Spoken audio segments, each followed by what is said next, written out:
Après le tumulte et l'agitation d'un monde frénétique, travail, plaisir et mort, après le passage en trombe du torrent sportif et publicitaire, la route retrouve sa solitude et la nature sa paix. Il n'y a plus que le vrai torrent, le torrent de montagne, sous les sapins, et les sapins montent à l'assaut du ciel. Montons-nous aussi tranquillement vers le désert de Chartreuse, où Saint Bruno, il y a 9 siècles, vint chercher le lieu prédestiné du recueillement et de la prière. La Correrie, premièrement, nous accueille. C'était jadis la maison d'en bas qui abritait les frères Convert et leurs ateliers et qui maintenait à distance du monastère principal tout ce qui risquait d'en troubler le silence. Aujourd'hui, un musée bien organisé aide le visiteur à prendre un premier contact avec la vie carthusienne. Saint Bruno lui-même nous présente d'abord, en ce triptyque du XVe siècle, la Vierge Mère, qu'il importe de saluer dès l'entrée avec les patrons et les précurseurs de la vie érémitique et monastique, Saint Jean-Baptiste et Saint Antoine, Saint Benoît et Saint Grégoire. Bruno, leur émule, commença par être un savant professeur, un chanoine de la cathédrale de Reims, directeur de toutes les écoles de la ville, dont beaucoup voyaient en lui le futur archevêque. Il était honoré de tous, les foules se pressaient au pied de sa chaire.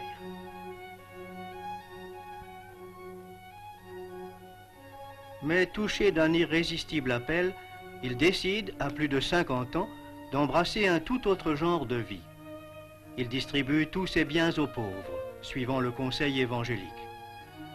Et puis, libéré de toute attache terrestre, il partira avec 6 compagnons, demander à l'évêque de Grenoble de lui trouver dans les montagnes un coin perdu où, loin du monde, il soit libre de se consacrer uniquement à chercher Dieu. L'évêque, Hugues, un saint lui-même, le conduit au Val de Chartreuse, presque inaccessible en ce temps-là. On était en l'année 1084, au milieu de forêts épaisses et de rochers, au pied du mont que l'on appelle le Grand Son. Bruno et ses compagnons y bâtirent une chapelle rustique, quelques cabanes de bois, et le petit groupe d'ermites crut avoir trouvé le lieu où ils se fixeraient pour toujours. Hélas, au bout de 6 ans à peine, voici qu'un messager, envoyé par le pape Urbain II, qui avait été l'élève de Bruno, vient le réclamer pour le service du Saint-Siège. L'ermite ne s'y refuse pas car il est obéissant avant tout. Mais l'attrait de la vie solitaire ne cesse de le travailler. Le pape enfin lui permet de fonder un nouveau monastère, une seconde Chartreuse, au sud de l'Italie, en Calabre, où il retrouve un cadre de montagnes et de forêts qui lui rappelle quelque peu celle du Dauphiné. C'est là qu'il mourra bientôt, le 6 octobre 1101, âgé d'environ 70 ans, pleuré de tous les siens, dont il était à la fois le père, l'ami, le compagnon, le guide. Sa renommée s'était déjà répandue dans l'Église. Le messager, chargé d'aller, comme c'était la coutume, porter de monastère en monastère la nouvelle de son décès, recueillit sur un long rouleau de parchemin les éloges que partout on faisait de lui, et qui peuvent tous se résumer en celui-ci: c'était un homme au cœur profond. Sa fondation se développa de façon prodigieuse, et la petite graine semée en Chartreuse devint un grand arbre. Moins de 40 ans après la mort du saint, il y avait déjà 11 maisons de son ordre. Au bout d'un siècle, on en comptait 47. Plus tard, il y eut jusqu'à 200 chartreuses. La France seule en avait 67, réparties en 7 provinces. L'Église puisa largement dans ses réserves de science et de sainteté pour constituer ses cadres hiérarchiques. Rien que dans les 2 premiers siècles, 40 chartreux furent élevés à la dignité épiscopale. Mais surtout, l'on peut croire, avec l'auteur de ce candide tableau, qu'ils allèrent en bien plus grand nombre faire l'ornement de la cour céleste.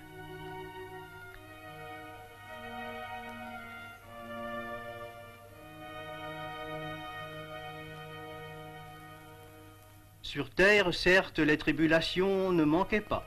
8 fois la grande Chartreuse fut la proie des flammes. Pour l'instant, nous sommes toujours au musée de la Correrie et ce tableau un peu schématique va nous aider à mieux comprendre le cadre où se situe la partie solitaire de la vie carthusienne. Chacun des moines dispose d'une petite maison avec un jardinet attenant, clos de murs. À l'étage, une première pièce où le chartreux ne fait que passer en saluant la statue de la Sainte Vierge. C'est la chambre de l'Ave Maria. À la suite, la cellule proprement dite, avec un lit dans une sorte d'alcôve, une stalle où le religieux récite seul, mais avec tous les gestes rituels, une grande partie de l'office divin, le reste, surtout la nuit, étant chanté à l'église. C'est l'oratoire. Devant la fenêtre, une tablette sur laquelle il prend son repas, et enfin entre les deux pièces, un petit réduit pour l'étude. Au rez-de-chaussée, outre un promenoir d'une dizaine de mètres de long, il y a un bûcher pour la provision de bois de chauffage et un atelier muni d'un tour et d'un établi de menuisier.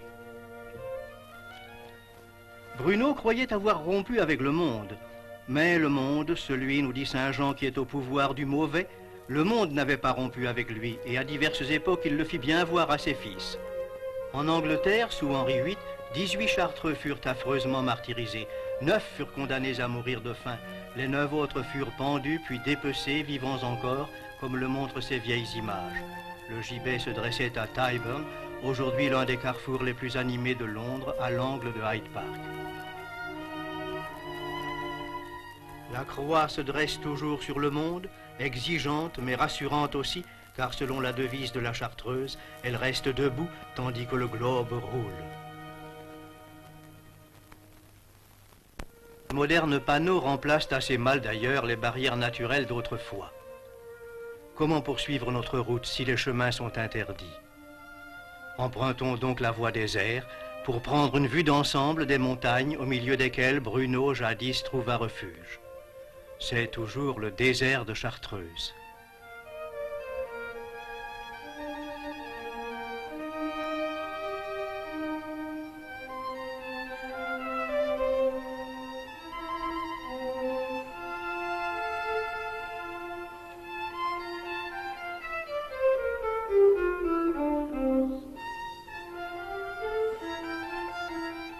Voici la grande Chartreuse. Bruno avait voulu pour lui-même et pour les siens une vie de solitude tempérée et équilibrée par une part de vie communautaire. Les constructions elles-mêmes répondent à ce dessein. Le Chartreux passe une grande partie de sa journée dans la petite maison qui est sa cellule et où personne en dehors de lui n'a le droit de pénétrer. Mais au milieu de la nuit, il se lève et va se joindre à ses frères dans l'église qui est le centre et le cœur du monastère. Là, pendant que le monde dort ou s'amuse, il chante les louanges de Dieu. Le grand cloître est comme le symbole de la communauté fraternelle. Il relie en effet entre eux les ermitages et il enserre aussi entre ses deux bras transversaux le cimetière où dorment ceux qui ont achevé leur épreuve temporelle, modèles et protecteurs de leurs frères qui sont les héritiers de leur esprit. Esprit de pénitence et de renoncement, esprit de prière et de contemplation. L'Église a toujours reconnu dans le mode de vie de ces silencieux, de ces séparés, en général si mal compris du monde, la portion la plus précieuse de son patrimoine. C'est le poids qui fait équilibre au désordre des humains entraînés dans le tourbillon de leurs ambitions et de leurs fièvres. C'est la protestation contre la distraction du monde qui se détourne de l'essentiel et se meurt de ne plus savoir regarder Dieu. Voici l'entrée de ce domaine réservé. Mais pour nous, la porte s'ouvre. Nous entrons dans le royaume du silence. Je me tais.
La nuit silencieuse et priante s'achève. L'aube paraît.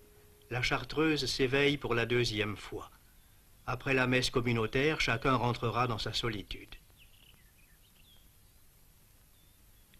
Les frères convers s'occupent des travaux du monastère.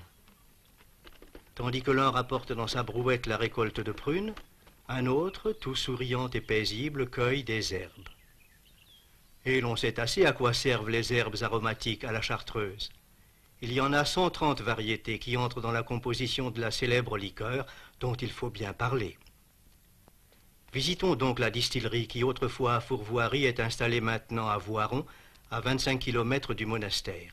3 frères y vivent, avec un père qui est leur aumônier et leur directeur spirituel. Ils détiennent le fameux secret de la chartreuse. Qui inventa cette formule? Nul ne le sait. C'est le maréchal d'Etrées, compagnon d'Henri IV, qui en fit don en 1605 aux Chartreux de Paris.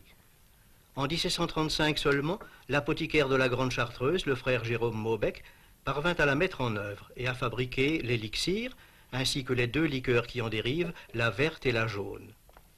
Les caves où elles vieillissent sont des dimensions de cathédrale. Celle-ci a 120 mètres de long, et chacun de ces foudres de chêne de Russie ou de Hongrie, contient plus de 10 000 litres. Les frères eux-mêmes contrôlent les opérations multiples et minutieuses de la fabrication. 5 infusions, 4 distillations successives. Est-ce bien là, dira-t-on, une occupation de moine? Et les moines, comme les autres hommes, doivent bien vivre, et si frugal que soit leur régime, il faut pourvoir à leur entretien, à celui surtout de leur monastère, qui dans un climat si rude, sous la neige pendant près de 6 mois de l'année, est évidemment très onéreux. La Grande Chartreuse n'a plus les forêts et les forges qui la faisaient vivre autrefois.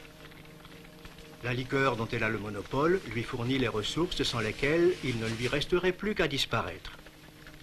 Mais il faut voir encore au-delà.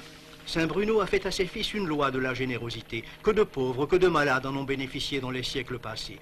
Aujourd'hui encore, nous pouvons croire que les points d'application de cette charité ne manquent pas. Nous en respecterons le secret, qui est aussi bien gardé que celui de la liqueur, conformément au précepte évangélique selon lequel la main gauche doit ignorer ce que fait la main droite. Il est une libéralité toutefois dont il nous sera permis de parler puisqu'elle intéresse les auteurs de ce film. Voici la maison où s'élaborent les émissions catholiques de la télévision et de la radio. Elle est récente. Elle avait besoin de s'équiper, peu de ressources, et l'installation téléphonique indispensable était assez dispendieuse. Nous la devons à la Grande Chartreuse. Il est peut-être un peu paradoxal que ce soit des religieux voués à la solitude et au silence et complètement retirés du monde qui contribuent à favoriser une activité apostolique si dépendante des moyens techniques les moins faits pour engendrer le calme et le recueillement. Mais n'est-ce pas aussi un beau témoignage du soutien mutuel que se prêtent tous les membres dans l'unité du même corps? Car ces moyens tumultueux et coûteux nous ont permis à notre tour de pénétrer au moins quelques instants dans le monde de la contemplation sereine et de la paix. Il nous y ramène pour finir, et c'est un grand bienfait. Dans cette enceinte si bien défendue et soustraite aux vaines curiosités, sont préservées en effet pour le bien de tous les valeurs suprêmes de l'existence humaine. Ce lieu est redoutable, disait le patriarche biblique, mais il est aussi plein de joie et d'espérance, car c'est ici la maison de Dieu et la porte du ciel.